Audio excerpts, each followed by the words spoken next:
Let's bring him in, Dr. Joe Congini, of course, Sports Medicine Center, Akron Children's Hospital. And Joe, let's talk injuries again. Cleveland sports, my friend. Sure, Ray. I mean, there were a couple of injuries that happened this week to kind of our brightest sports stars, a couple of our brightest sports stars. And to all accounts, it seems to be very likable teammates. Everybody likes these guys, and they're really leaders in both of their teams. But kind of trying to figure out what's going on. Maybe the Jose Ramirez injury took us a little bit by surprise. So we'll start with Jose. Jose's just amazing. And, of course, you know, taking the less money to stay here and hometown discount and everything else. Everybody loves Jose. And so much to do with the fun September and October we had. He's just the middle of the lineup. He's the heart of the team. And then the day after the last game against the Yankees, we find out that he's going to have surgery on his right hand. And we knew he had an injury early in the season. I think you and I maybe even talked about it maybe in June. And his power numbers went down for a few weeks, a month or so. His batting average went down second half of the season, 269. It didn't drop off the table. He ended up with 29 home runs, second in the league in runs batted in. So pretty amazing. But this injury rate is to a ligament that's down near the base of the thumb, and I think we maybe have mentioned it or talked about it before. It's called the ulnar collateral ligament, and it's very common injury, very, very common in sports circles.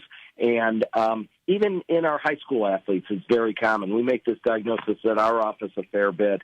The athletes that we see it in a lot, I'd say number one is basketball players, but football players for sure, lacrosse and baseball, and maybe even some tennis injuries, the racket sports, where this base of the thumb gets hyperextended and people tear that ligament, particularly in a sport, you know, like basketball, where a ball goes off your hand trying to get a rebound or make a steal or whatever. And we get varying degrees of tearing of that ligament. We stretch the ligament. We get a partial tear, that's a grade 2 or a grade 3 tear of that ligament. And when they do, they come in to see us, we can really bend or hyperextend that thumb all the way back. It's got a couple of old names. It's called gamekeeper's is the old name, gamekeeper's thumb, or now skier's thumb, because it gets caught on the ski pole a lot too in ski world. But very common in our office. And the big take-home points from Jose's injury is it's the kind of injury you need time in a splint. You need some time of rest, especially in the bad grade 2s or grade 3s, because if you don't get it healed in the first 6 or 8 weeks, or if a bony fragment with a fracture gets between the healing ligament, it won't heal right, and it does end up needing surgery. But amazing to me at the high level of Major League Baseball that Jose could still be, I mean, he hit, I think, 400 in the playoffs or something like that, still be a very good player with a very loose thumb and an injury like that. So it should only be, I think, 6 to 8 weeks. He should be ready for spring training. He's such a star of our team, and they said he might miss the World Baseball games, which are played in the winter. But we should have Jose back, and he should heal well from that.